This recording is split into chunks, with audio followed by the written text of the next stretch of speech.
voix du peuple, oh, la voix du peuple, oh, si tu as bien, oh. Vincent Chilouizi, étoile de la presse.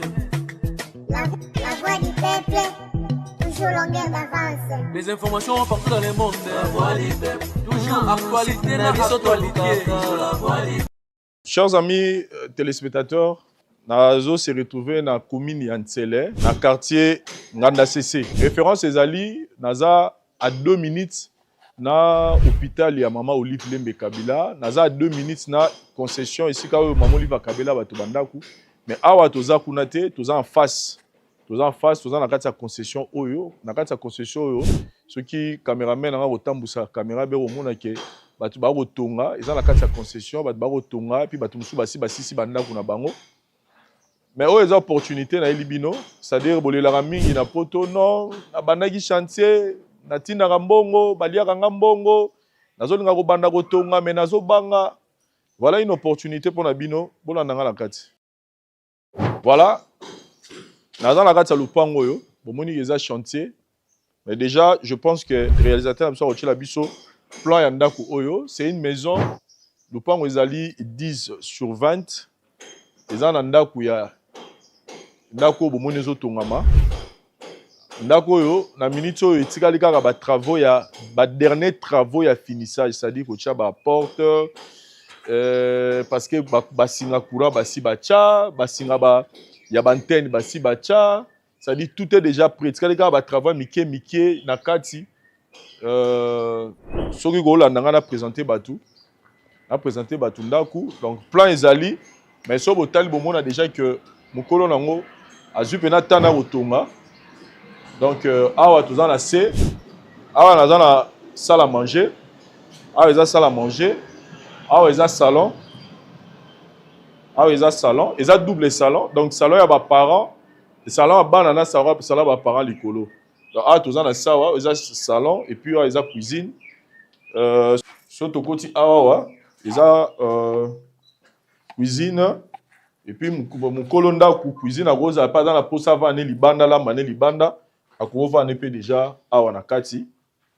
Et puis après ça awa boza na magasin na bino boyo ko tcha ba biloko na bino bolia. Et awa eza je pense bianderie, ça déplace en osukola ba bilamba tout ça. Et puis ça na sorti moko tomate escalier. Tomate escalier. Donc tout est déjà fini. Mouto ressemble ndako, ressemble lupango yo. Ayene osaka ba dernier travaux parce que mukolo nango ou mukolo azoteka yango asasali musala nyonso déjà. Soko mati awa. Awa toza na deuxième salon. Awa eza deuxième salon. Donc salon à ba parents. Et puis dans le salon assez, il va visiter awa mutaro sala salon na ba parents. C'est-à-dire, soroye awa, ba garde-fou et rozala awa, tobaluki, soye tobaluki, toye, toza na chambre awa, eza chambre ba parents, eza ya munene, grande chambre yango ya ba parents, 2 mètres sur 64, na moni ba komi kuna, bomoni déjà donc tout est déjà installé, ya ba courant donc biloko tout basi bache. Soroye awa oza bakangi awa eza chambre moko eza awa chambre pe mususu eza do eza 3 chambres eza oui 3 chambres oh eza dans chaque chambre eza na salle de bain nango chaque chambre eza na salle de bain nango quartier pe bamona yaka laksa likolo bamona esika nini toza eza te ke o mboka moko sika te donc eza pena esika moko batu déjà basi batongi batu bazovanda donc les quartiers ils ont la carte de concession n'a tout expliqué donc ils ont une opportunité na moto yo azana posa so mandat kunaye bino bana poto pozo talanga okosalango Airbnb na yo mais obongisi yango meublé yango batu baro banoya ozana 3 chambres ozana 2 salons na C donc tout est bon pour que moto o tonga donc so tel même likolo donc si atie ba tol na ye donc et très ga ba travaux moni même ba crépsage ça tie nyonso donc moto oyo so manda ko sala ga ba dernier travaux oyo ko sala que a soki o s'installer yo moko o sala mo résidence na yo soki pe o sala mo parce que je signale que courant eza maeza voilà ba courant ba prépé au là ça va même câble yango donc courant ezali ezali et puis nzela ndenge na otu ko signaler château ozwelanga illustration ya nzela donc sur boulevard Lumumba entrée à hôpital à Mama Olive surtout quand entrer hôpital entrée à hôpital à Mama Olive je pense que château l'exhibition eza na macadam c'est-à-dire au bani na macadam au suki na macadam donc là ozokota kaka otamblara zelo mukie okomi mama na lopango na yo donc voilà un peu opportunité tout ça awa château to kitapo tobeta sko lisolo nango bien assez donc pe chambre donc biso la voix du peuple to ara na masola bien to ara na masola kitoko masolo ero sunga bato bazala bien ololela o soki na somi lupangu na tindi mbongo na famille balienga na tindi na bakamarade balienga donc voilà un chantier oyo mukolo nango pour des raisons personnelles il a décidé ya koteka yango donc né na tout le beza 10/20 tous na quartier Nganda CC na commune Ntsele surtout to estimé na minute so za na aéroport wani o mata c'est moins de 2 minutes au komi donc ozapeka na makadam okoti peka na makadam okomi mamoko na lopango na yo pour tout contact bobengi kaka Vincent na numéro ebimi ndeka to sala rawana pour na koyeba prix oyo ba tie pour na lopango oyo donc tout est déjà prêt badal batonga déjà badal ba prix perdu donc tout est déjà prêt et si tout va bien en tout cas ba opesa biso pe image ya plan ya ndako pour que motaye ba elo nini ba ngba sala mais déjà na celle de présentation eza pena clair contacter Vincent ko somba lupango na yo nena lobi courant eza ma ezali nzela eza tout est bon pour que okoma tata lupango na à travers chaîne Abisso la voix du peuple. Merci. Faisant confiance na programme Abisso et la vérité en face bandego mingi bayaka olukaka biso pour que ba exposer ba problème baza nango ba secret ba vérité et accompagnement ya munene salamaka pour que à la fin ba bon kozwa solution. C'est la raison pour laquelle nous sommes décidés équipe la vérité en face ya robana européen sarabino ba suite ya ba vérité en face au botala kala où les cas vraiment moi mikolo bon arboye ba esukela ba on nini quels sont-ils devenus après pour les canaux émission oyo chers amis téléspectateurs nous souhaitons bienvenue dans émission Abisso oyo il y a vérité en face il y a rubrique auto pesibino il y a koyeba suite il y a ba vérité en face auto site présenta bino et pour la lelo to ko se souvenir biso na bino que na émission yo to yambaka mama na biso mo otaka libana ya mboka na mikili ya poto ayaka awa pona ko expliquer biso ko to sungaye pour que a se réconcilier na mwana na ya mobali oyo awanganaka asundolaka na Kinshasa pona ko prioriser libala o azoki na poto.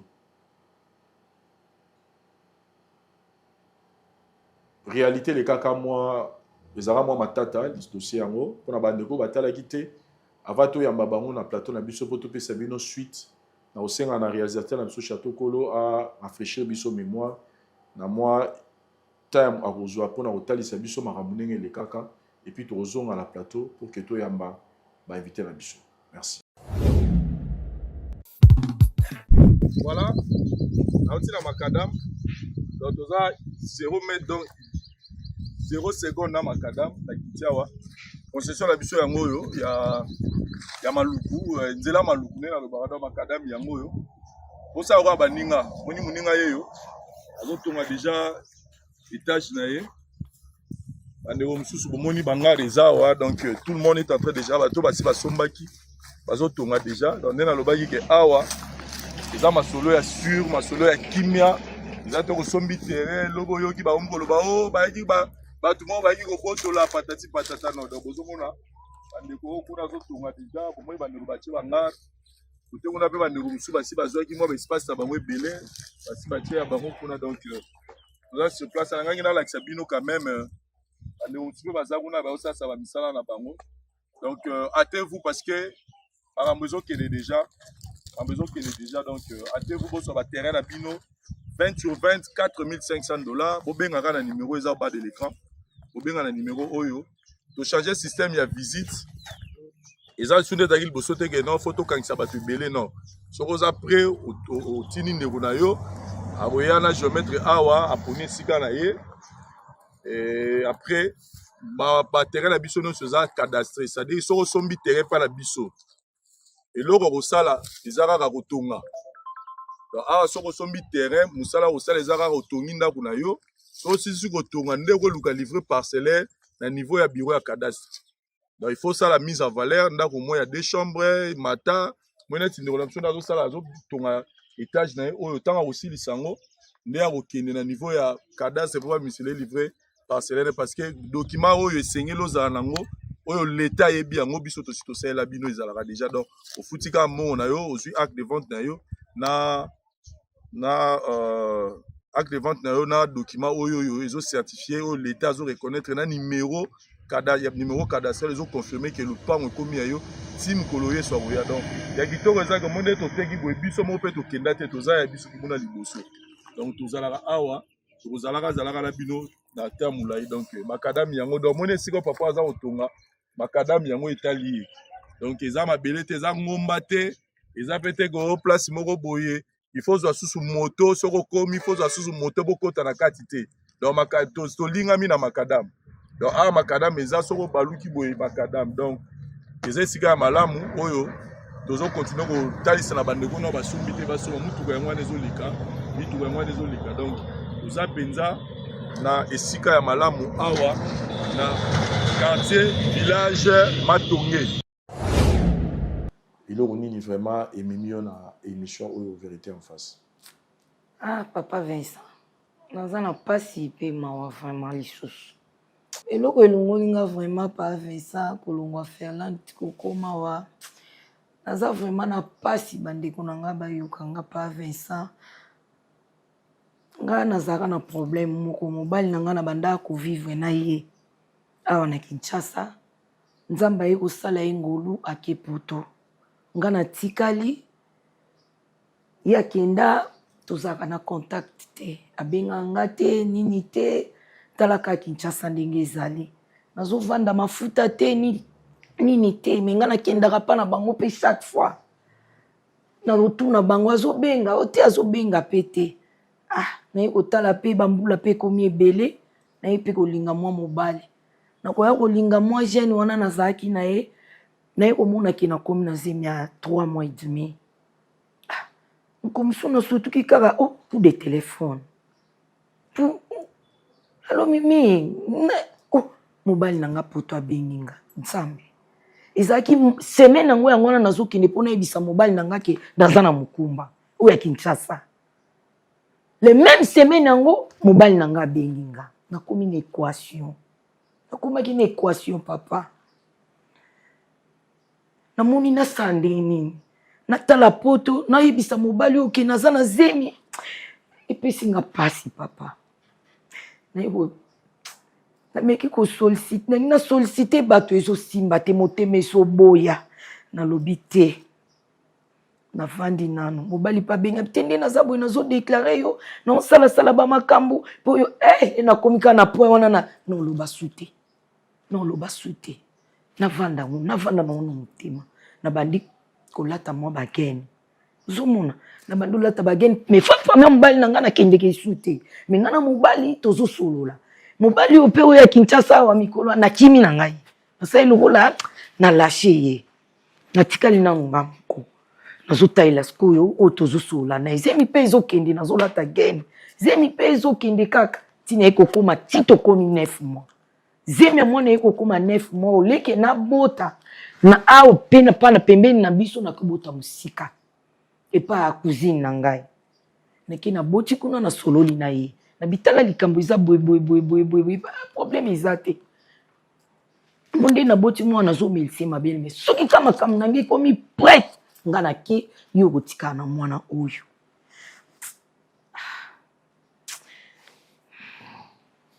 c'est-à-dire paiement moke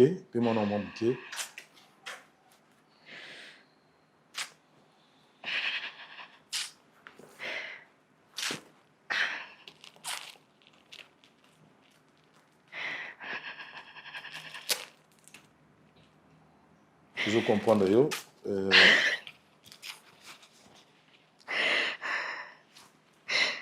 natikeli ye mwana naye kobota mwana komi 3 mois 3 mois et demi mobali na ngai abibona natindi deja motu moko azoya po ya kozwa yo nayebisi ndeko na ngai wana nabi mobali na ngai po to deja satindi motu azoya deja wa po ya kozwa nga tosala nini makambo nyonso esili fona kende sikoyo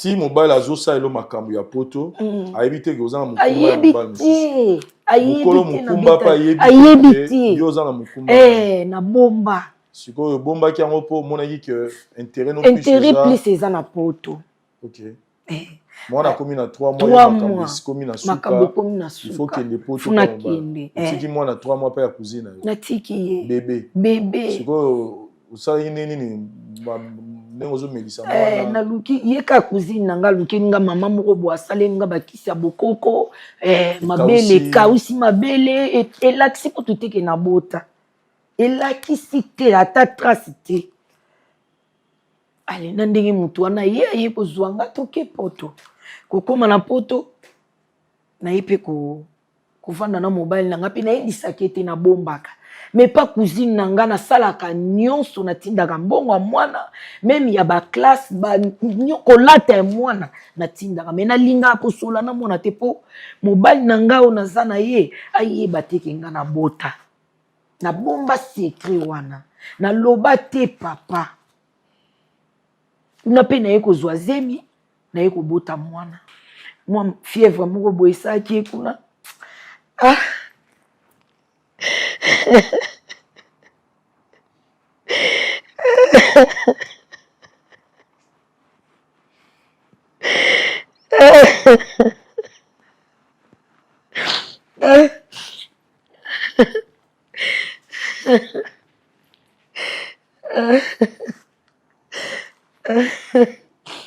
fièvre ekosala mwana nga papa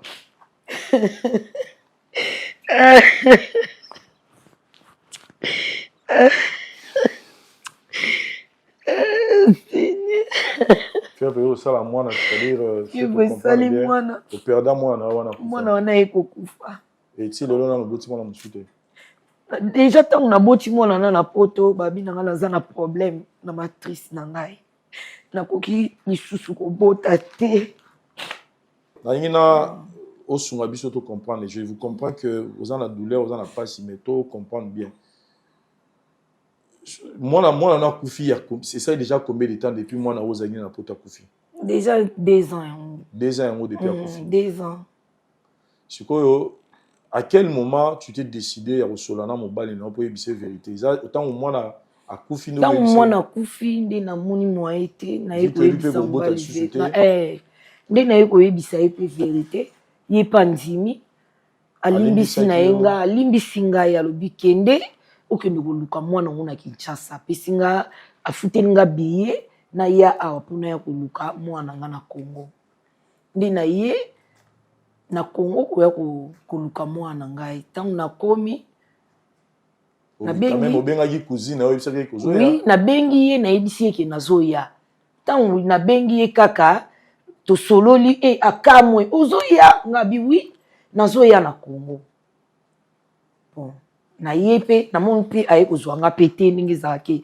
aye ata ya kozwa nga na aéroport te nga moko na ye bon le nakomi ye abi nango te nga nazovoyage le obanda obenga nga mpe nazali na voyage mpo nakende nayebisi ete ndenge naye boye mwana te ayelobi nanga mpe eloko te abika ntango nakoyaya ya tosolola mais ntango nabimi mpe na libanda kaka kosolola na baninga mosusu mpe natika kala nde babandi koyebisa ngai mimi yo tika mwana no kaka bosundula okipaka ye te ngai nakende osundula mwana na ngai natindaka mbongo ya classe nga nayebi ke lelo mwana nga aza na université aza G1 mais na comprendre ti bato bazoyebisanga mwana koma kosala mécanicien naketi même na garage wana nake komona mwana na garage naleli papa mwana yebi te ayebi te mwana yebi te sikoyo mwana baprésente ye babetele mpe lisolo na lisolo te sikoyo mwana yebi kaka zela na comprendre nanu bien sana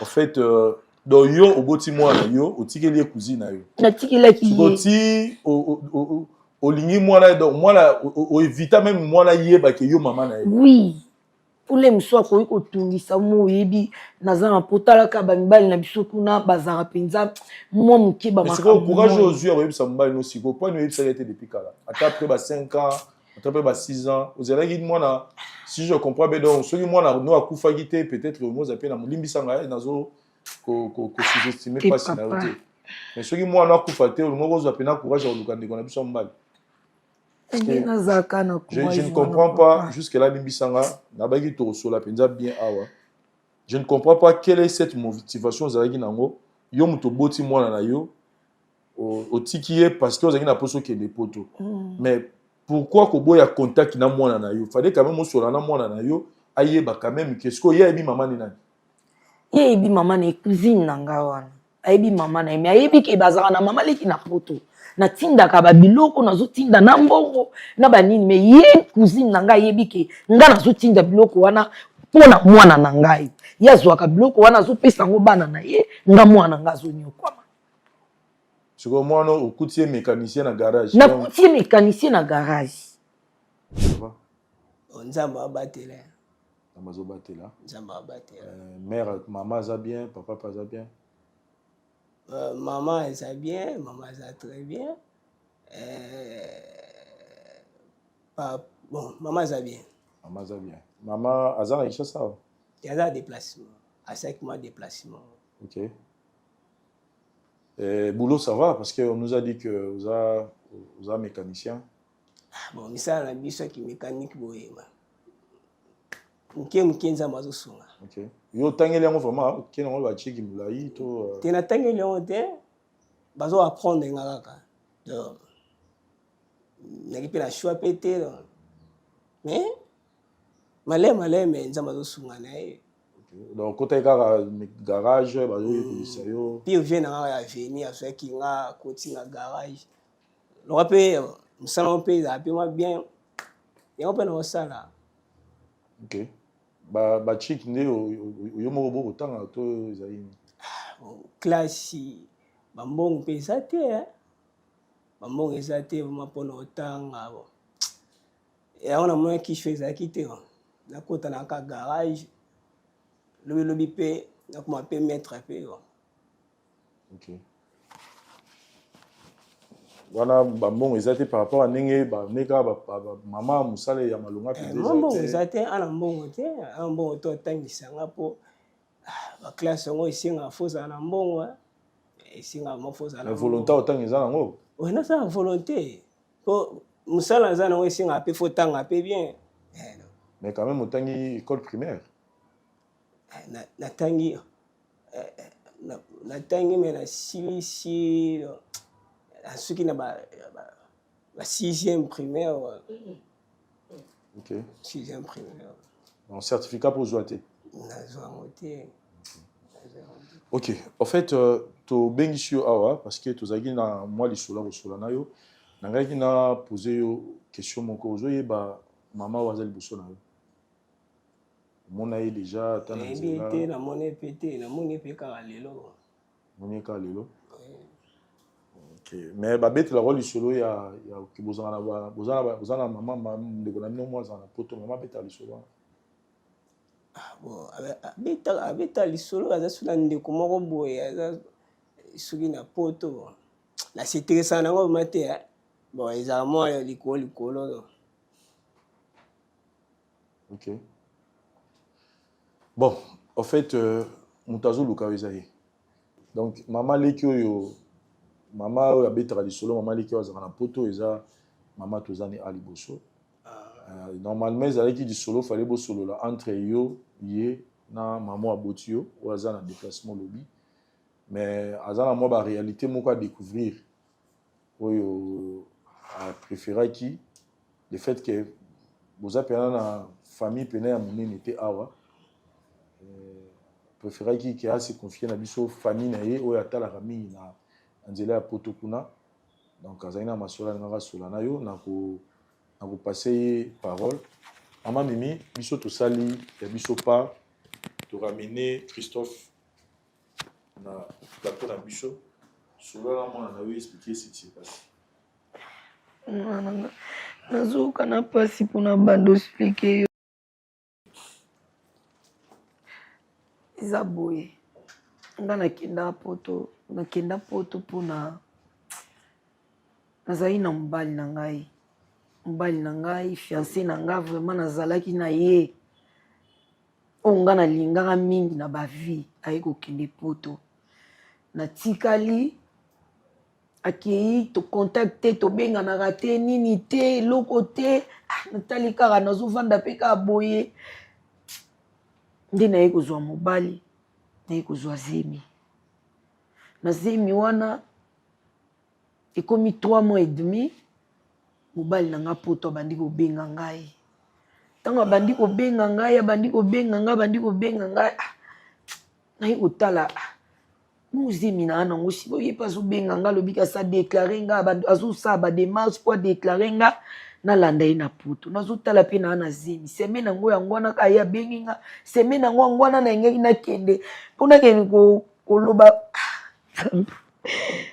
kamini ekomeli ngai nzambe naye komona mwaye te nde naye kokanga motema kaka na bino akanga kaka motema na oloba te nazela navai nabandi kolata bageni nabandi kolata kaka bageni mpo fami mobali na nga eyeba te ke nazala na zemi nazokeye mpe kuna naolata na nga bageni kaka bien na ndenge naye kobota ntango naye kobota nakei pa cousine na nga oyo mama leki na oyo bovandaka na ye nake koyebisa ye na bi ndenge naza boye tala likambo na nango te ekosala eloko te yaya tosala boye kuna mpe mobali na nga na poto azobengaka kaka azobenga mpo osio ndenge nini kende boye sa nga mpe kuna naosala boye naosala otindelanga mwa babongo abandi mpe mwa otikelanga mwa babiloko mama amoni mwaye te nabombi zemi no naye kobota mwana 9 mois naboti 3 mois makambo na nge ekomaki pre naye kokende poto natiki mwana sikoyo entre yo na moto otikalaki mwana nani aza mokolo je comprends pas yo moto oza mokolo to ye kuna moto aza mokolo ye moto aza mokolo nga naza leki ye aza mokolo naye kotikele mwana ye mpe naye kotala sikoyo nde ekoyebana te lukona okende ka semaine oyo alobi ake kolukela nga mama moko boye azali ka na veni na bango wana asalaka mwa bakisi ya bokoko abandi kopesa ngai abandi kopesa nga nazotia na mabele ekauka libumu mpe ondima kutu te ke na bota ndi mutu mpe ayaki kozwa ngai ye toke poto okoma na poto nabombelaki mpe mobali na ngai ke awa na poto na Kinshasa nabota mwana na Congo nabomba nakomi kuna naye kobota isu naye kozwa zemi naboti mwana ntango naboti na bamindele bayebisi nga ke naza na complication ya kobota soki naboti lisusu ekozala nga mabe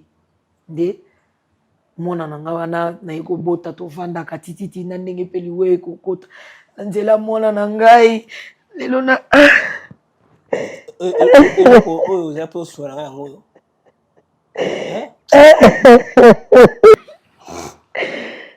nzambe eloko asobeta ekonsenga nzambe masolo nyonso nazobeta wa mwana ngai mwana yango eza yo mwana na nga natika mwana na nga natika natindaka mbongo natindaka mbongo mwana na ngai bamesa sunga ngai papa sunga ngai papa na ngai sunga ngai sunga ngai natika na mwana te naobota te papa ibomu na nga naobota te osunga ngai bandeko na ngai osunga ngai na likambo oyo mwana nga reconnaître nga naza mama na ye areconnaître ngai bosunga ngai mwana na ngai mwana nga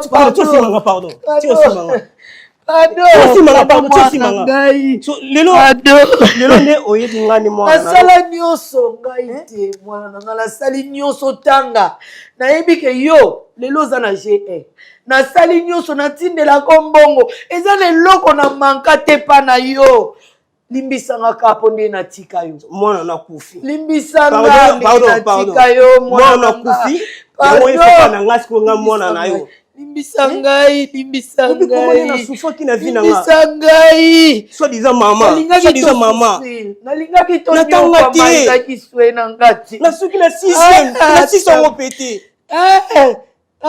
Nzambe Maman asali yo mabe muka osakana te. Limbisa ngai. Azosimo kolimbisi me mama abandona yo te na tika. Abandona yo peut-être atika ki yo na maboko ya cousine mais place ya tika ki yo azali kotina. Napesaka mbongo na salaka nyonso. Mama na ngati. Mama na ngai limbisa ngai. Mama na ngai sa déplacement. Naluka papa. Naluka yo notuka papa na yo mwana. Na ajonga na komi na boye. Mwana na ngai limbisa ngai. Oyo sa mutema te. Otiki nga na 3 mois. Atiki nga na 3 mois. Kala ajonga na komi.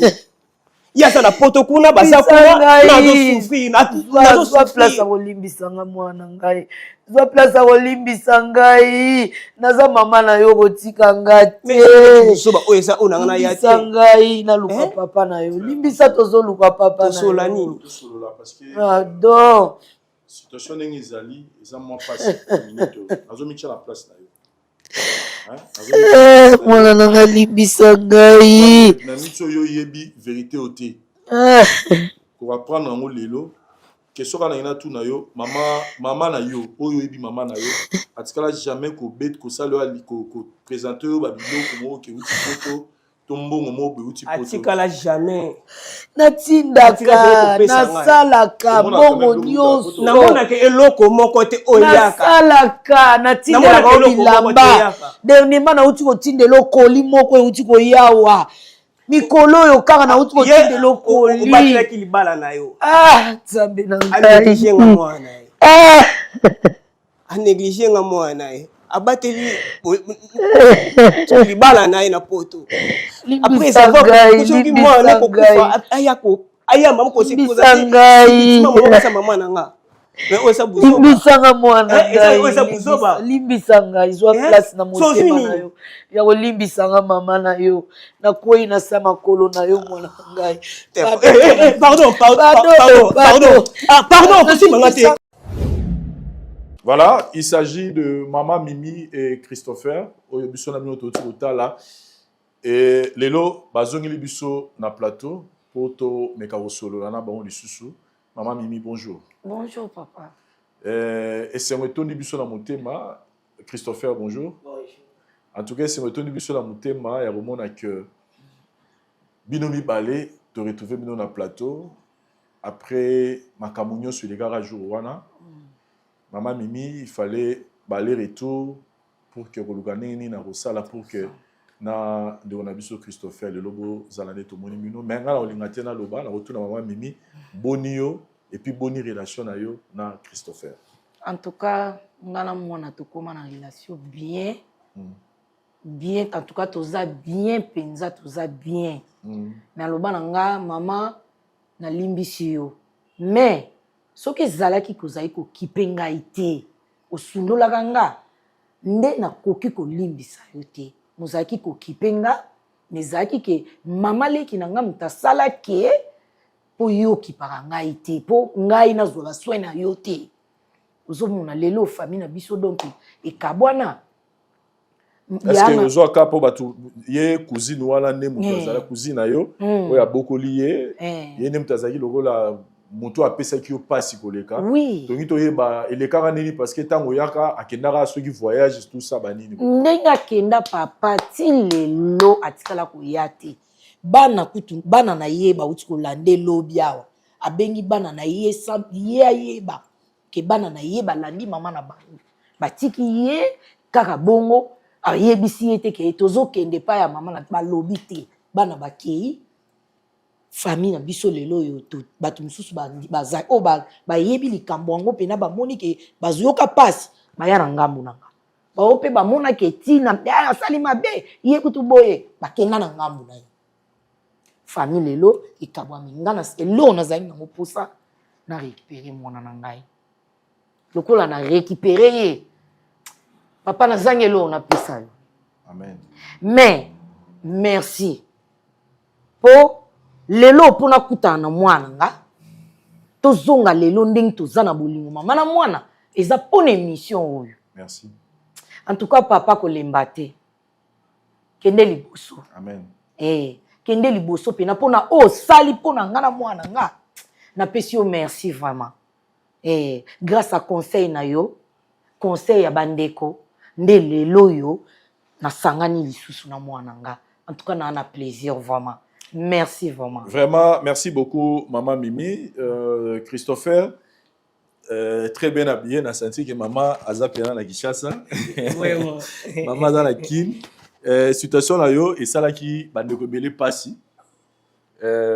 Comment on a une histoire et les cas qui, au tanité, Maman Sundolio, parce que Maman préférait qu'il y ait un bombe pour protéger les balles à Nikouna na poto. Mais maman est rosée après des années au Sokoli, au Yébikoutou, histoire en moté. Du coup, le lot va te montrer que Olimbisi maman, ni ne le cas qui pour Olimbisi maman. Na ceux qui ba conseil belé, ka ba camarade nanga, ba purifier à venir. Malgré qui m'a passé pour Olimbisi maman. On a tellement moment on a lesquels nango. Nzambe azaka mystique. Donc on a pu se quand même merci. Donc si oui et c'est moi. Donc c'est vraiment nazaki na ngote. Nazaki na ngote otaba mona nazaki na pasi kozwa même si 10 francs oyo boye kolia ma pasi faut qu'il y ait un garage ça musala mo penser musape boye mettre sur après se peut le péter. Oh petit courage kaka. Ici makaka o na peso musala pour lobby sunga mais ya pesa nga musala mais ba te singa moi mbo bona suma te mai lamba na lia pero mais na zaki ba conseil ba masa na ngape na ope bolo ba ki pe wana na moni aka mama na nga aza mama na nga nyonso komaka isa ponza me mutalinge koma nzambe alingaki alakisa nga banzela moko alekisa banzela moko boye qui passe mais c'est pas le macas de mon souma na les sous na limbisi na tout ça les mêmes morale mais si quoi ils ana yozali victime to bengango ya ba mama mimi limbisanga ya ba mama oyo à cause ya intérêt moko boye ba setara kuwanga na mwana yana batu bele o azana kaloro la mama mimi azape na poto azotalanga azana ngola aza place moko azape na Kinshasa abota mais yebisa mobali te ka bota abomba mwana quelque part asunola alingaka te mobali ayebaki ya tika mwana to bana parce que to so pe kamoro similaire boye na vérité en face na meki ozumisa baile na sima au vivre calvaire au vivre ba moment moko difficile classe otangi malonga te mais maman azalaki ou exister quelque part azova na poto azofe ba condition malamu étant moi na oya passé na ba condition na eza na bano bazana o mikie baza pe na même condition na maintenant ba komi na difficulté oyo za na moté étant moto aleki na expérience wana okoyebisa ba maman na ni nyos oyo batika bana baboya bango bawangana bango pour intérêt peut-être ya libala to eloko et c'est un mot très grave.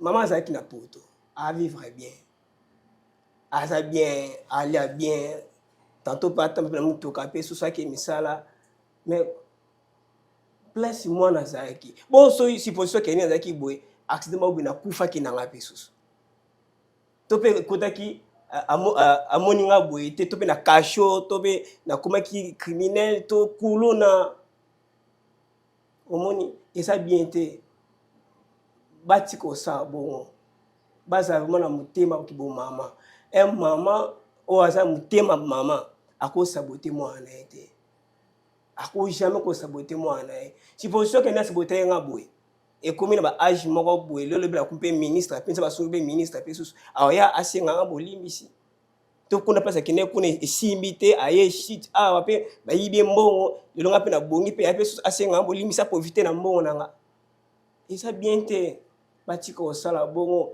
et surtout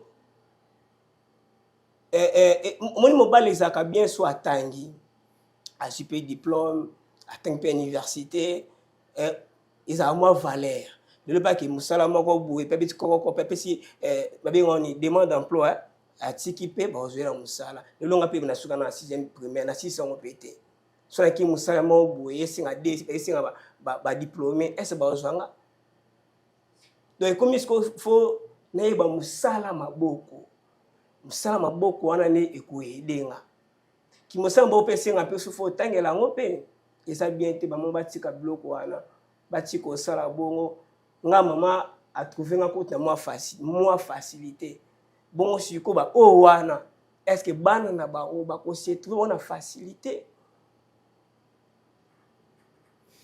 En tout cas, merci beaucoup Christopher pour la intervention na yo. Na zongi pe na ngambu ya mama. Na zongi sika même question kaka o na tuni Christophe na otuna pe personnellement yo moko. Soko ko pe sabaninga no ba mama conseil oyo baza na même situation na yo parce que yo leki une expérience wana, c'était pas facile, je l'avoue, na émission que pour la convaincre Christopher à accepter. C'était pas facile. Mais au moins il a arrivé quoi accepter. Mais na ba parents oyo na no ba na ba komi na ba niveau peut-être était à sa koliboye à tangité à se retrouver dans la situation moya parce que yo ba loboti na mbongo. Ozo kipe moi na musika mais le fait que boya qui contact na moi na monike ozo kwa ozo chabi loko na sani oyo et toboka no sezo sopana na mo. Na ningi yo pe sa conseil parce que yo leki na likambo. En tout cas papa merci.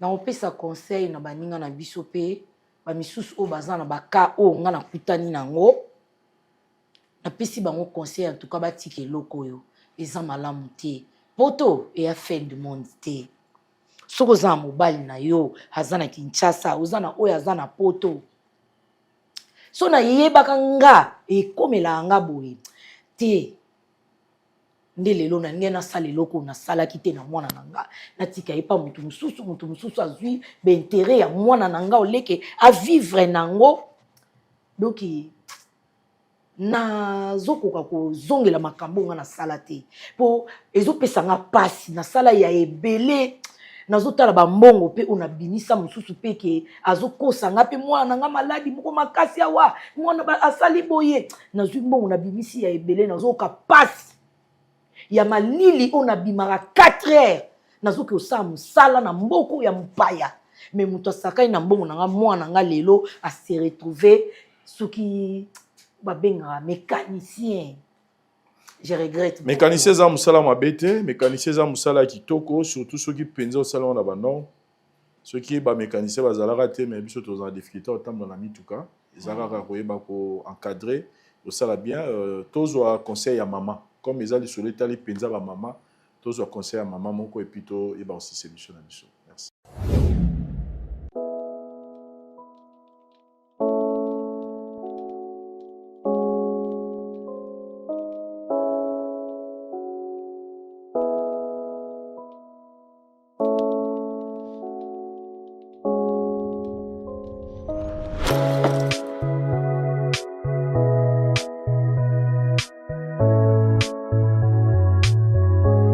Voilà, chers amis téléspectateurs, nous allons les bien pour la bino. Tout là, nous allons la rate. Ah, tous dans la commune, il y a Lingwala, sur l'avenue Kalembelembe. Direction, avant ma direction des amoureux. C'est-à-dire, il y a 24, avenue 24, au côté Kalembelembe, avant ma direction des amoureux. Ils sont les Lupango, ils ont 15 sur 26. Donc, si vous avez un boye, vous avez 15 sur 26. Dari landanga, vous avez 15 sur 26. Si vous avez banda awati na suka boye, vous avez 15 sur 25. Si vous avez boye tina suka, dari ledenga, donc tina suka boye, ils ont 26.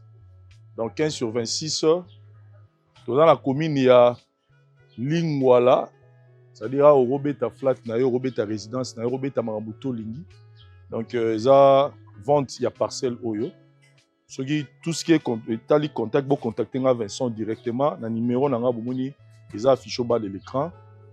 Ils marambu ya ba famille teo non faut batu ba signer belé non. Ils un individu comme moko. Le yim tazo te kango donc sombi et puis marambu tout ils déjà au complet. Bobenganga photo sala masolo somba lupango na yo. Soki po lingi que ozwa demi to solo rara pona ba prix na ba détail bobenganga to solo. Pour la référence toza na avenue Kalembelembe. Soro elina nenga Wileri avobima 24. Dans 24 tona kwana toza na maison communale ya Lingwala et puis en face toza na Sanef. Donc banda à Sanef ti esika toza ezarara yango eza ba 6e parcelle ou 5e parcelle si je me trompe pas et soro continuer tout droit bonde au moni Wileri donc espace il y a bien tout le baming était tout bien dans le téléphone. Merci. Merci Cordon. Merci vraiment. Ah, biso ba mama. Oboti na bomwana. Mobali oyo oboti na yo wana peut-être aboyi yo. Ondimi kobala mobali mususu. Lakisa ye mwana na yo ya liboso wana. Yebise nazalaka na mwana na ngai ya liboso ata baza mibali. Soki alingi yo, a continuer kaka kolinga yo. Ba mama lelo tozo bomba bana na biso. Ba mama lelo tokoma penza il faut yo bomba bana na yo po ete mobali wana alinga yo. Mobali wana siko tango koya koyeba ke yo botaki obombaki. Omoni ke obebisi pe makambo. Tala lelo mama azalaki na posa ke akende kaka poto me asi abotaki mwana abombi mwana atikeli ye leki na ye a torturer mwana na ye lokola take aza mwana ndeko na ye te. Lelo mwana azo mi se trouver eloko te kati na mutu na ye. Mama tango azo ya c'est trop tard. Ba mama wana bazebele. Soki pe azwaka likama na poto te, peut-être alingaki koya te. Totika bizaleli wana biso ba mama. Nzambe soki apesi yo mwana yebi le pourquoi.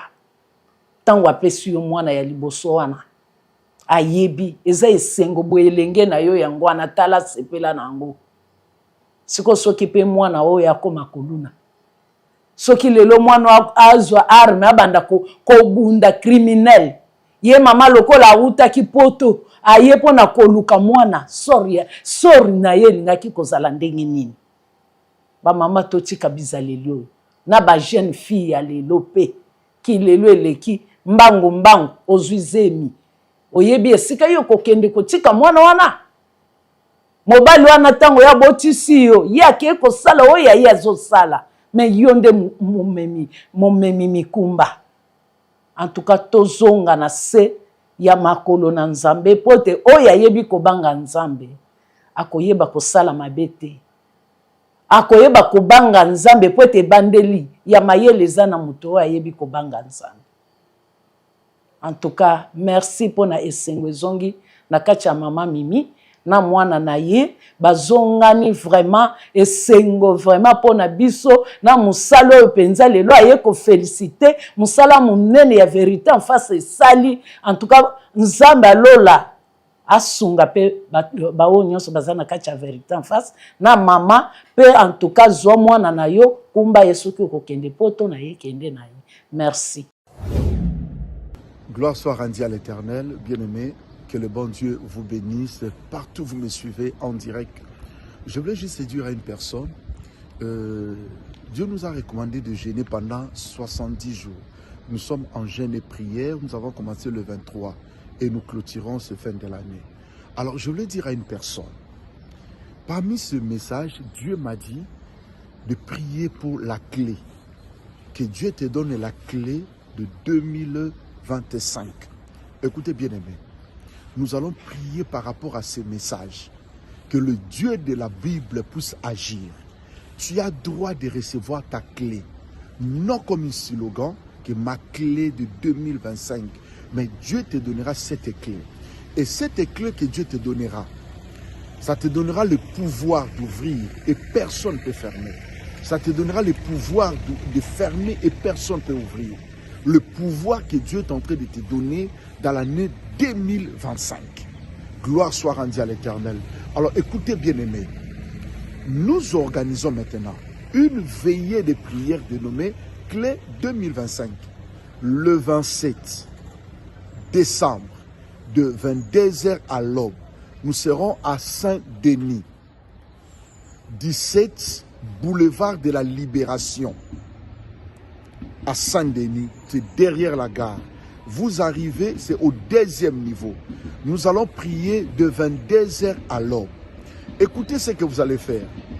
Faites-vous enregistrer à ces numéros 0033 7 66 27 40 0D. Tu envoies un petit message, tu dis prophète, je serai là. Je vais prier avec toi toute la nuit et je vais récupérer ma clé. Et il y a des orientations que Dieu nous a données. Tu peux commencer à prier avec nous pendant ces temps-ci. Tu envoies ton numéro. Je te mets dans mon groupe de prière jusqu'au 27. Nous allons prier, implorer la grâce du Seigneur ensemble. Partout où vous vous trouvez. N'hésitez pas d'envoyer un petit message. Tu envoies ton numéro et tu seras dans mon équipe de prière. Nous allons prier tous ensemble.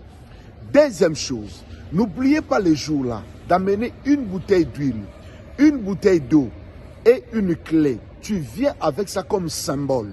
C'est comme ça que nous allons prier de 20h à l'aube. Que mon Dieu vous bénisse. Ne ratez pas cette occasion. La Bible dit aujourd'hui, si vous entendez sa voix, n'endurcissez pas vos cœurs. Tu es mon invité de ces grandes veillées de prière à Saint-Denis. Soyez bénis. C'est votre frère, Père Condé Israël. Soyez bénis. Merci bien-aimé. Merci. Voilà, Maman Mimi, je pense que tu as passé un moment à Malam. Pour la bicho, tu as un enseignement.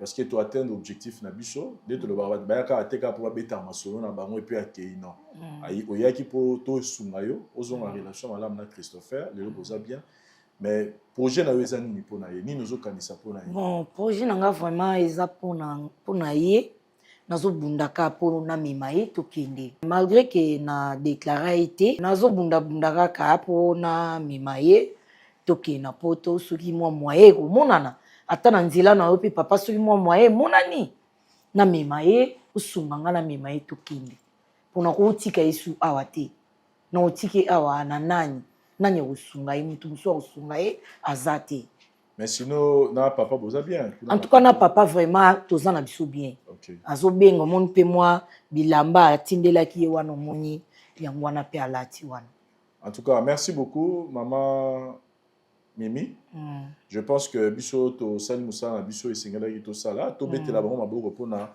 réconciliation et sinon biso to pesibino merci na bandeko botali suite ya émission oyo merci à l'équipe technique merci à l'équipe d'Amso conseil tout le monde l'année prochainement bye. Le Flat Hotel Tenasia met à votre disposition des appartements équipés de chambres et suites avec un confort moderne.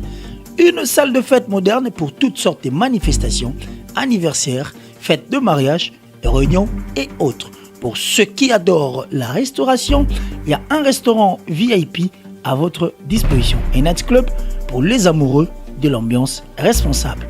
Un service traiteur de renom. Et pour ceux qui adorent rouler en sécurité et en luxure, le Flat Hotel Tenasia met pour vous une location des véhicules des marques. Le Flat Hotel Tenasia se situe dans la commune de Lingwala sur l'avenue Kalembelembe numéro 256 à 2 minutes de l'avenue Libération ex 24 novembre. Je suis docteur Pichotondele, pharmacien de formation. Je suis formé à l'université de Kinshasa à la faculté de pharmacie.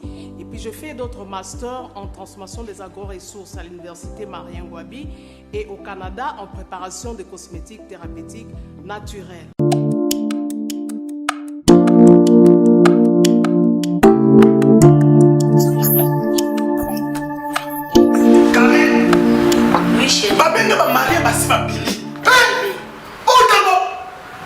Tamboni, c'est bien mon nyonso, mon ami. Ok, fais-tu là? si pas côté ni. T'es carré. Ok, fais-tu bon n'engagé. Na yela ya ba produit banda kala pona ba tampo wana. Savon d'ici.